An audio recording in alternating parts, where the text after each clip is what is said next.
have the privilege of sitting here today with Sally Fallon Morell. Sally, I want to thank you so much for giving us your time and being willing to have some conversation. Thank you. Thank you. I would like to brush on, because as I'm in this phase of life, women going through menopause, the big push, high amounts of protein and heavy lifting. And they're like, you do these two things, you're going to be thin and fit and you're going to be great. Well, first of all, in every culture in the world, and this is healthy, primitive cultures, women at menopause gain weight. They're supposed to gain weight. It makes them stronger. It gives them stronger bones. And if you don't gain weight, you're going to be frail. You're going to look frail and you're going to look older. I really say it's very important to gain weight. You can get a whole new wardrobe, you know. And I also say that in menopause, that's when your bad habits catch up with you. The ovaries stop producing estrogen, and then your adrenal glands take over. And if you have wiped out your adrenal glands with lots of coffee and sugar and all these things, they can't perform very well. The other thing that happens, you gain weight in your midriff. 90% of women do this, right? Guess what that fat does? It produces estrogen. It also produces stem cells that help you heal if you've injured yourself. We're learning a lot about fat. It's not just a useless organ. It has very important purpose in our health. I am hearing from women that have been doing this high protein, heavy lifting. They have a six-pack belly, but they are talking about their hot flashes, their night sweats. Yeah. They don't feel great. Something's wrong here. I'm not saying this to brag, but to me, menopause is the greatest time in your life. I actually felt healthier because I gained weight and I didn't have back problems anymore. And I had about 3 hot flashes, which were very pleasant. And that was the end of it. No night sweats, nothing. There is no bragging there. We need to hear that. We need to hear the truth. Yeah, so you need to let yourself, I'm not saying don't exercise. You want to do walking, swimming, whatever, but you need to let yourself gain a little weight. Can you give me your perspective on the protein powders? Because horrible. Are pushed so heavily. Yeah, they will destroy your kidneys. The first thing, as I said, when you eat protein, your body needs vitamin A to process that protein. So you're going to use up vitamin A, the most important vitamin that you have. And all sorts of things are not going to work, like hormone production. And they're very hard on the kidneys. Nothing we eat is that high in protein. Meat is, like 20% protein. The rest is water. But when you eat a protein powder, they're very high in protein. Another thing pushed is the collagen powder. They're saying put it in your coffee, have it every single day. That is the absolute best thing you can do for your skin, your hair, your nails, and your joints. Well, it's not as bad as protein powders. The collagen is more robust than the protein powders. As you know, Nourishing Tradition really promotes making chicken broth the way our ancestors did. And I think you're much better off with a mug of chicken broth than the collagen powder. Because it has collagen in it. Yes, it's melted collagen. Yeah, and it does give you beautiful skin and big, beautiful, shiny hair. I also want to talk about how we can make it simpler for the people that don't love being in the kitchen. So we'll come back to that, but let's start with MSG because a lot of people want to argue this point because yes, MSG does occur naturally in some things, but that's not the MSG we're talking about. We're talking about what they're putting in food. And free glutamic acid. So it's in all processed food. It's not labeled. It'll be in something like hydrolyzed protein. Oh, and the protein powders are super high in MSG. It's in skim milk because they add powdered skim milk to skim milk, and that has MSG in it. And they don't have to label it. They don't have to label it. Now, MSG affects the hypothalamus. The hypothalamus is the master gland. It's the seat of impulse control. It's the gland that makes oxytocin, the cuddly hormone. It's a very important gland, and it directs the production of sex hormones as well. I call it the marvelous hypothalamus, and you're going to fry your hypothalamus. And what you get is lack of impulse control. So in children, we see this, what characterizes our young people today, lack of impulse control. They can't control themselves. They can't sit still and listen. They can't sit quietly. They can't study. They can't hold back when there's something they shouldn't do. That's lack of impulse control. And we see this happen in adults too. Go on a rampage or have an affair when they shouldn't, and, or alcoholism or whatever. So MSG is very toxic. It's insidious. It's a slow poison. A slow poison. I'm allergic to it. It's given me Oh, migraines. It makes oh me well, at least you're lucky. You're lucky. because some people don't know. Some people don't know. Yes. I know when I've eaten MSG because I have a dry mouth. So if I have a meal at a restaurant and I come home and sometimes achy joints too. Yes, Yeah, yeah, fingers, wake up yeah. in the morning feeling swollen after that Japanese dinner Yes. Yeah, Chinese meal. immediately. Yeah, sometimes it'll hit me a lot faster. We won't talk about that. But you mentioned cuddly hormone, Yes. and that really stood out to me. That's the oxytocin. That's a hormone that makes you love your children and And want to that is cuddle what and it your shuts spouse. down. Yeah. Pardon me? That's what That's it shuts down. yes. And I heard you talk in a different interview about how it actually, the MSG can lead to violence. Yes. And there's been articles written about this showing the increase in violent behavior goes right lockstep with the increase in MSG in the food. Super scary, especially when so many mom and dads are both working. They'll run home from the busy day, and they run through the drive-through for their children. Yes, I know. I Mac and know. cheese is a big one from Yeah. Chick-fil-A. It's laden with MSG. Oh, yeah. Scares me to death. Yeah. I hear what you're saying, and I know that everyone's exhausted, and but you need to do something to make sure your kids are getting fed real food. One thing I recommend is on Sunday you make a big meal, a roast leg of lamb, a roast chicken. You make some rice and or potatoes, mashed potatoes, enough to at least give you a couple more meals during the week. Make your chicken broth over the weekend and a pot of soup, and you can have that during the week. Learn to do leftovers. Omelets. You can make an omelet in 10 minutes. And That's a it great makes meal. it for an easy week. Yes, yes. You got one day, Saturday or Sunday, you put into food prep. Maybe the whole family can do it. Make a jar of salad dressing, whatever. Plan out your week. You really have to plan.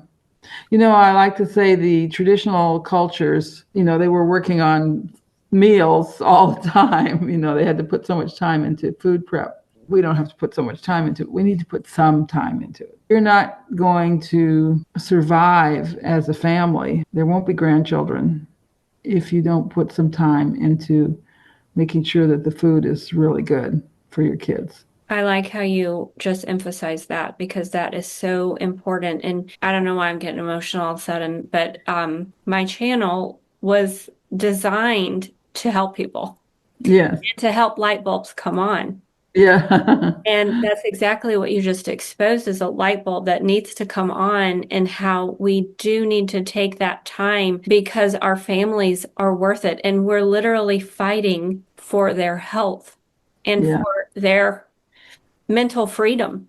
Yeah. Honestly, it's very important. It's very important. I think that a lot of people don't realize how important it actually is.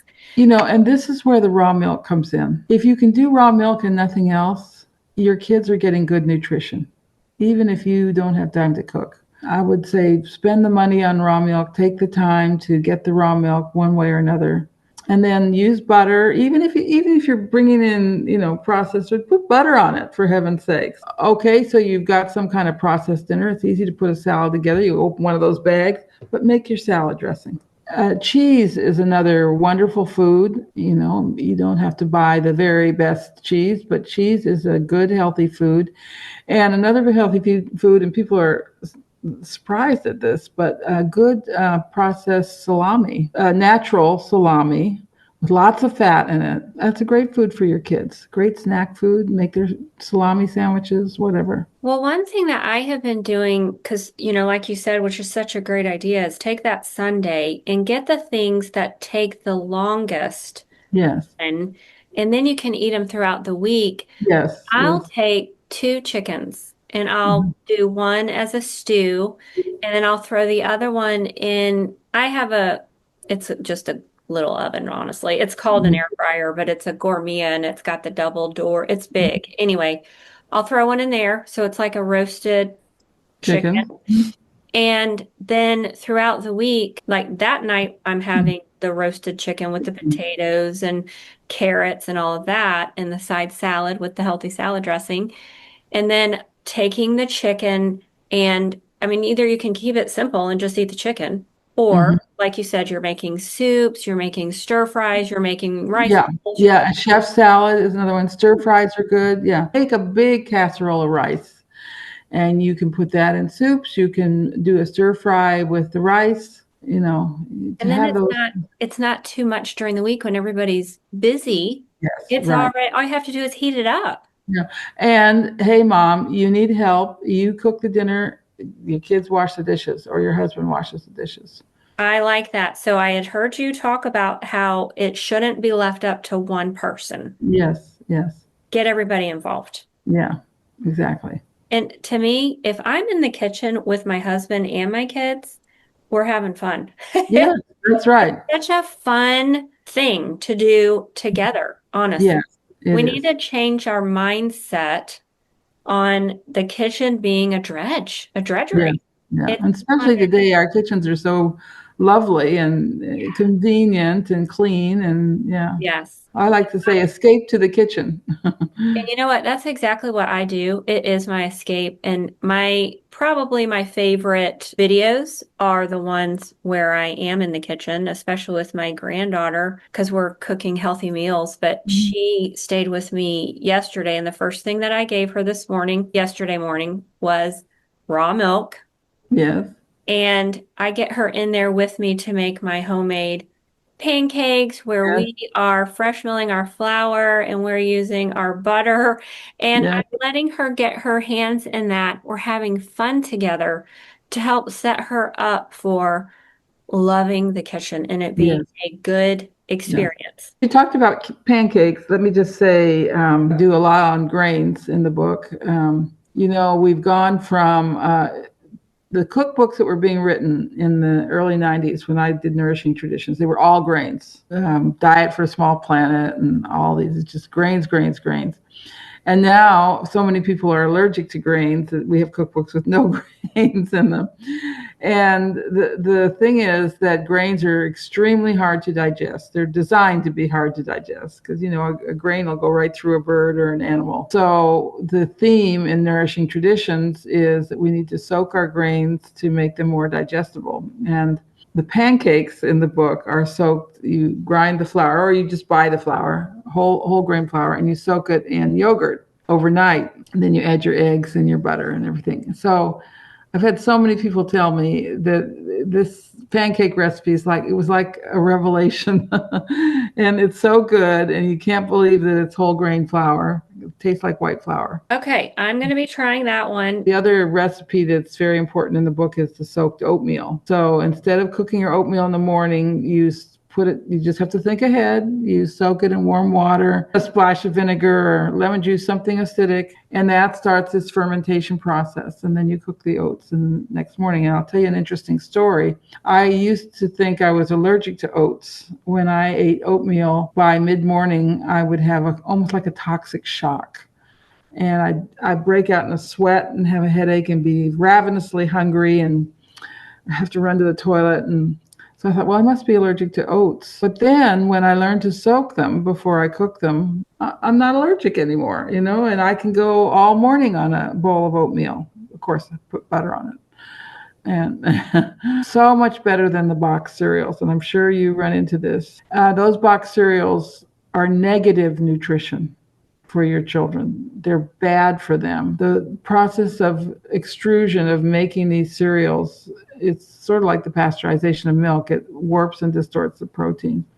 And you know what? They're expensive. They're at least $5 a box. You can get the same breakfast for 5 cents worth of oatmeal, rolled oats. So When I was in the grocery store the other day, I actually videoed it, but I haven't done anything with it yet. But it made me sick, the marketing that they do. So they take the kids' favorite cartoon characters, Yes, put yes, them on the box, and they're bringing home trash, yes, absolute trash. Yeah. garbage. And it just makes me so sad. And then they're expected to go to school and behave, Yes, and sit these, in their chair, and they get in trouble. well, these cereals really mess up the gut flora, and in animals, they cause schizophrenic behavior in the animals, running around their cages, biting each Makes other, sense. and yeah, they can't learn or anything. You start your kids on bacon and eggs. It's a wonderful breakfast. It's worth the time you put into it. Listen, one of my children is a single dad.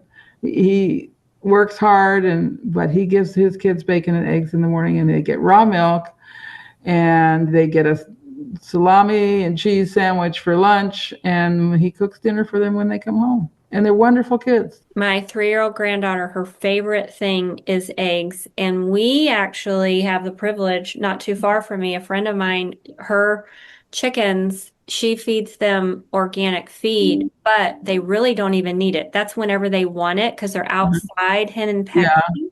Mhm. So it just blesses grandma's heart to know that she is Yeah. nourishing, and her parents actually are getting the eggs from her now as well. And Mhm. I would say 9 times out of 10, that's how she starts her day, is with those eggs, which is Yeah. and butter.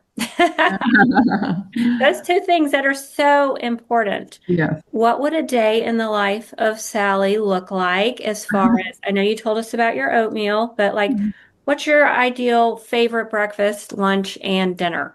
Okay, so I usually have eggs for breakfast. Scrambled eggs with an extra yolk and cream, of course, cooked in butter, and a good natural bacon. Sometimes I make myself an omelet. Sometimes I have oatmeal, which is with lots of butter on it. And occasionally I'll make pancakes from the book, which is a big treat. Lunch is my biggest meal, and I will cook something. I'll cook meat. I'll have pate, which is pureed liver, of course. A couple times a month, I try to have fish eggs, which is caviar. And Whole Foods sells a 2 ounce jar of white caviar for $10. I figure that's a very good investment. Dinner is very simple, usually a bowl of soup. And I'm a great one for making soups and freezing them. I always have a garden in the summer, so I've got to do something with all those vegetables. Do you use the soup recipe out of your book, or do you have a new one? Well, there's lots of soup recipes in the book. Chicken broth I make. I'm just about to make a big pot of chicken broth, and it's so easy when you have a slow cooker. Just put those bones in there, an onion, a splash of vinegar, and some seasonings, and let that cook overnight. And you can do it twice. You can take that broth out and fill it again and get Get more mm-hmm, collagen. mm-hmm, I have 3 jars in my freezer. mm-hmm. It's very easy to freeze, take it out, use it when you need it. Make So much gravy or good. make soup. Yeah. I don't spend a lot of time in the kitchen, but I do spend some time in the kitchen. And I think that's the goal. You know, you're not going to be cooking all the time, but you really can't do this unless you spend some time in the kitchen. That's right. And it's so valuable. And I think so many people overthink it, and it can be very simple. You know, Yeah. how it doesn't take long to stick a chicken in the oven. Yeah, right. You're very little involved. You just have to be there. Yes, right. Ideally. Yeah. Now we can turn our, A hamburger. There's nothing wrong with a hamburger. Just yeah, some sauteed onions and then put some cheese on top of the hamburger. so Put it simple. on a piece of sourdough bread. Everybody loves it. Yeah. Yes.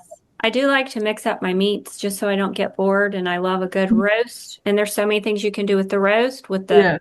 soup, Leftovers. stir Yeah. fries, Yeah. hash. We had Yeah. leftover roast. I turned it into a hash. My granddaughter devoured it and asked Mm, for more. mm, yes. And Yeah. it's just, that nourishment is so important for brain health and helping us to feel good and thrive. When you feel good, you do good.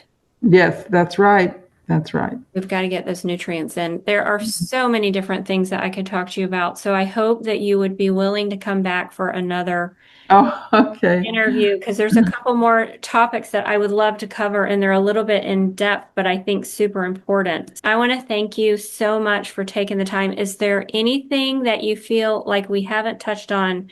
I want to talk about the Weston A. Price Foundation. Yes. The Weston A. Price Foundation has local chapters all over the country, all over the world. And these local chapters keep a list of where the good foods are.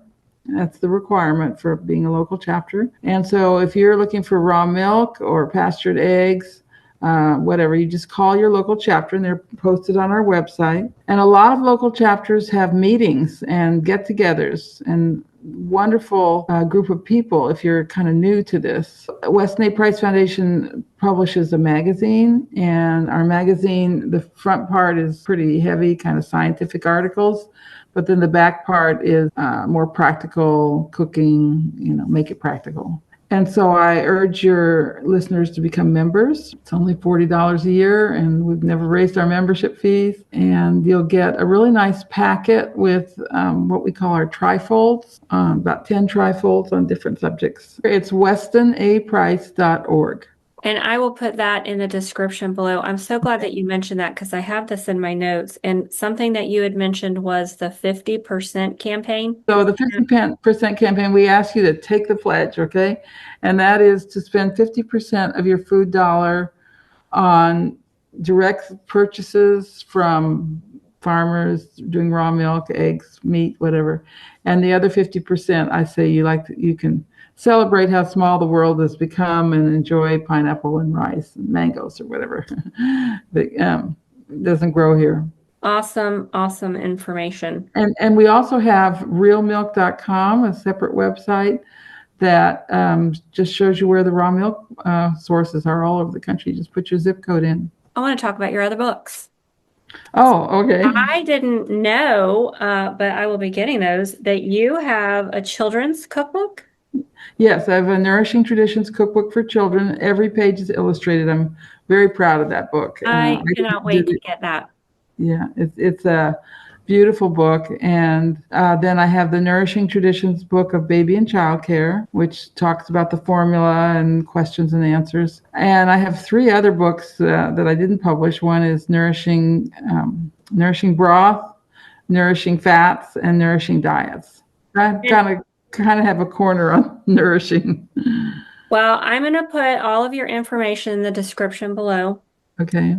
And I just want to say that as a woman going through menopause who kind of got a little skewed, I'm going to say, as I started approaching this, I kind of pulled a different way and it didn't work for me.